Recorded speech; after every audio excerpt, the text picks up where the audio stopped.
N പ്രിയൻ ഓ നല്ലവൻ, N പ്രിയൻ ഓ നല്ലവൻ. ഈ വിധ സ്നേഹിതൻ പാരില, ഈ വിധ സ്നേഹിതൻ പാരില.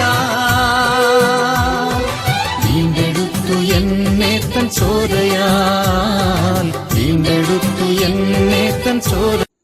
ദൈവവചന ചിന്തകൾ കേൾക്കുന്ന എല്ലാ മാന്യ ശ്രോതാക്കൾക്കും ക്രിസ്തീയ വന്ദനം.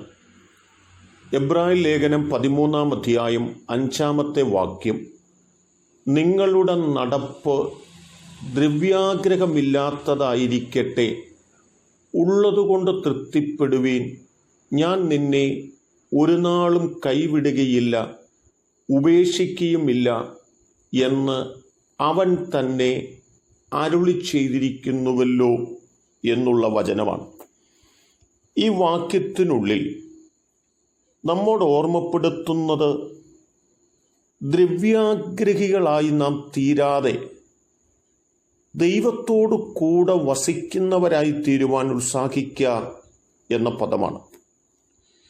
ഈ ലോകത്ത് ജീവിക്കുന്ന ഏതൊരു മനുഷ്യനും ഏറ്റവും അത്യാവശ്യമായിരിക്കുന്നത് സന്തോഷമുള്ള, സമാധാനമുള്ള ഒരു ജീവിതം ലഭ്യമാകുക എന്നുള്ളതാണ്.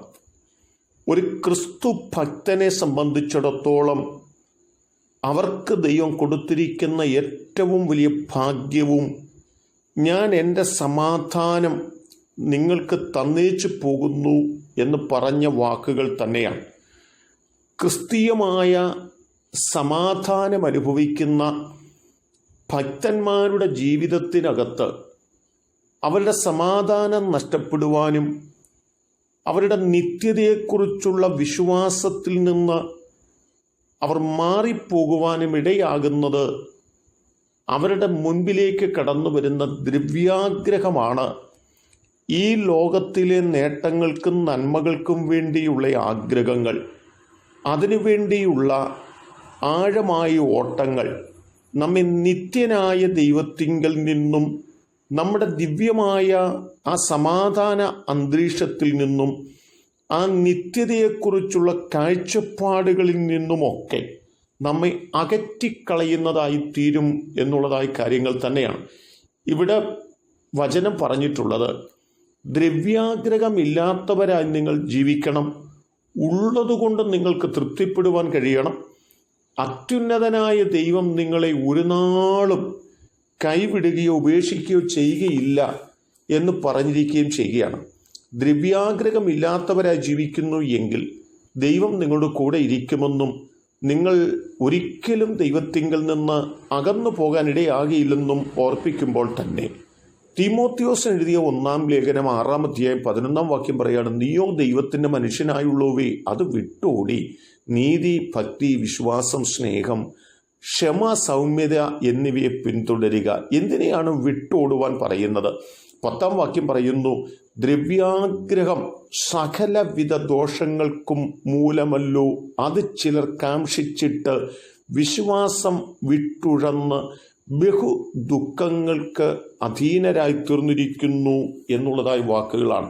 ഈ ലോകത്തിലെ നേട്ടങ്ങൾക്കും നന്മകൾക്കും വേണ്ടിയുള്ള ആഴമായ ആഗ്രഹങ്ങളും ചിന്തകളും നമ്മുടെ ജീവിതത്തിലേക്ക് കടന്നു വരുമ്പോൾ, അത് ആകാംക്ഷയായി തീരുമ്പോൾ നമ്മുടെ വിശ്വാസം നമ്മൾ വിട്ട് ഉഴലുന്നതിനും ബഹു ദുഃഖങ്ങൾക്ക് കാരണമായി തീരുകയും ചെയ്യും എന്ന് നിങ്ങൾ മനസ്സിലാക്കുകയും, അതുകൊണ്ട് തന്നെ നിങ്ങളുടെ വിശ്വാസവും നിങ്ങളുടെ ആത്മീക സന്തോഷവും നഷ്ടപ്പെടുത്തുന്ന ആ ദ്രവ്യാഗ്രഹം നിങ്ങളുടെ ഉള്ളിൽ പ്രവേശിക്കാതിരിക്കുവാൻ നിങ്ങൾ നോക്കേണ്ടതുണ്ട്. മാത്രമല്ല, അങ്ങനെ നിങ്ങൾ ജീവിക്കുന്നുവെങ്കിൽ ഒരു നാൾ കൈവിടുകയില്ലെന്ന് പറഞ്ഞ ദൈവം നിങ്ങളോട് കൂടെ ഉണ്ടെന്നും ആ ദൈവം നിങ്ങളെ നടത്തുവാൻ, പോറ്റുവാൻ, പുലർത്തുവാൻ വിശ്വസ്തനാണെന്നും ഓർത്തുകൊണ്ട് ഒരു ക്രിസ്തീയ ജീവിതം നയിക്കുന്നതിന് വേണ്ടി നമുക്ക് നമ്മെ തന്നെ ആഴമായി സമർപ്പിച്ചുകൊണ്ട് നമുക്ക് മുൻപോട്ട് പോകാം.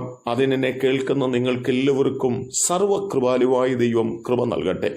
കരുണയുള്ള ഞങ്ങളുടെ ദൈവമേ, ദൈവം ഞങ്ങൾക്ക് തന്നിരിക്കുന്ന ശ്രേഷ്ഠമായ ക്രിസ്തീയ ജീവിതം നഷ്ടപ്പെട്ടു പോകാതെ, ആ ആത്മീക സന്തോഷം നഷ്ടപ്പെട്ടു പോകാതിരിക്കേണ്ടതിന് ഞങ്ങൾ ദ്രവ്യാഗ്രഹമില്ലാത്തവരെ ജീവിപ്പാൻ ഞങ്ങളെ സഹായിക്കണമെന്ന് ഞങ്ങൾ ദൈവം മുൻപാകെ പ്രാർത്ഥിക്കുകയാണ്. ഞങ്ങൾ ദ്രവ്യാഗ്രഹം വിട്ട് ദൈവത്തിൻ്റെ മനുഷ്യരെന്നോർത്ത് മുൻപോട്ടോടുവാനും നീതി, ഭക്തി, വിശ്വാസം, സ്നേഹം, ക്ഷമ, സൗമ്യത എന്നിവയെ പിന്തുടർന്നുകൊണ്ട് ജീവിപ്പാനും ഞങ്ങളെ സഹായിക്കണം. ദൈവം അങ്ങനെ ചെയ്യുന്നത് കൊണ്ട് സ്തോത്രം. യേശു കർത്താവിൻ നാമത്തിൽ തന്നെ ആമേൻ.